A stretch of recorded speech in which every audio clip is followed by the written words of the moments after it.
let's talk wilderness trails.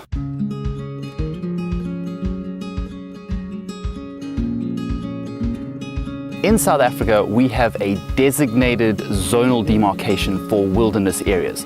So much like you have residential and commercial and industrial areas, you also have wilderness areas, and these are awesome. The whole purpose of a wilderness area is to set aside a demarcated zone where there is no development whatsoever. So no roads, no buildings, no nothing. It just remains as it is.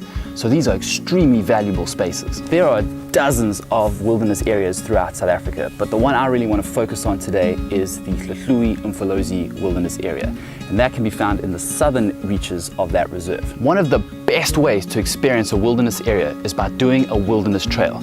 So recently, Jill and I did one, and we've made a video of our experience, but for this time around, I thought I'd address guys who are keen on going and maybe chat a bit about what you should expect and what you should pack.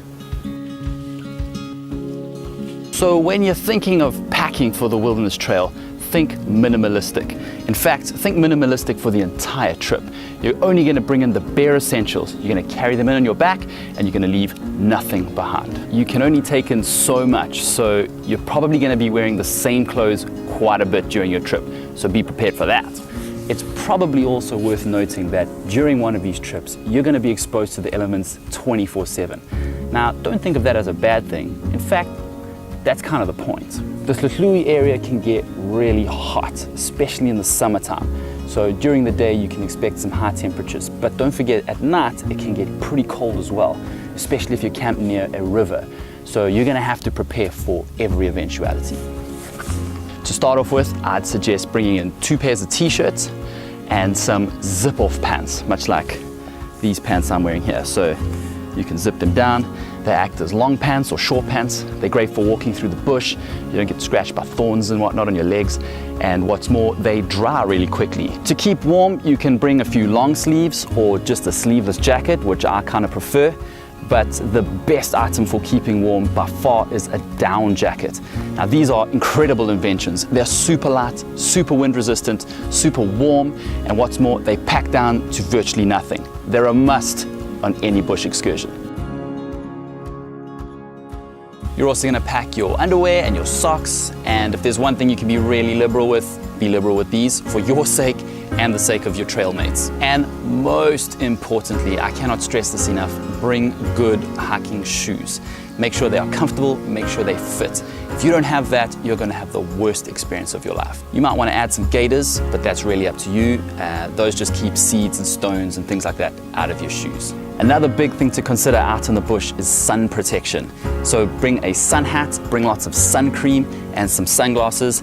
It can get brutal out there, especially in the summertime. You do not want to be exposed to that sun without taking precautions. You'll also want to bring a towel and a raincoat in case it rains.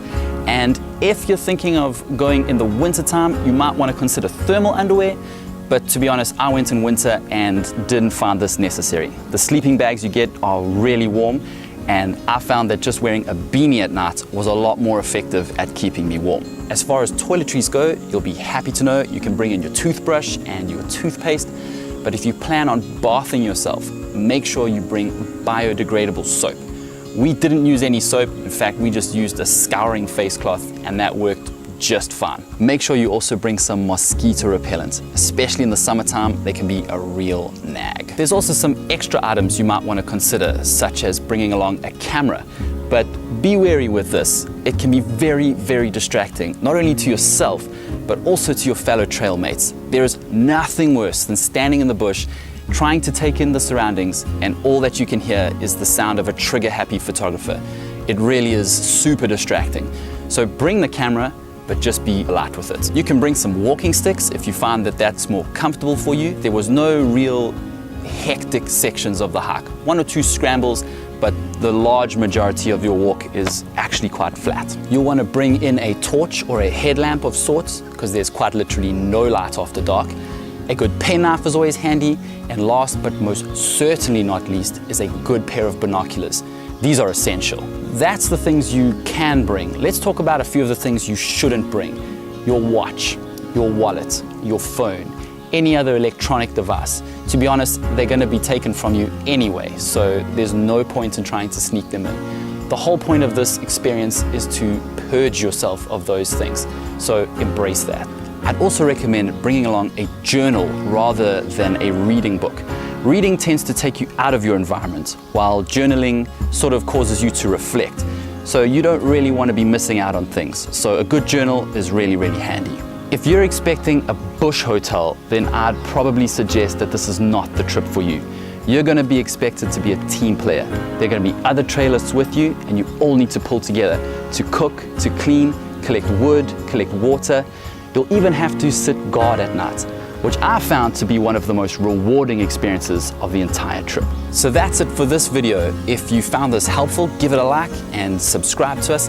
And if you have any questions or comments, please feel free to put those below and we'll answer where we can. Until next time, see you later.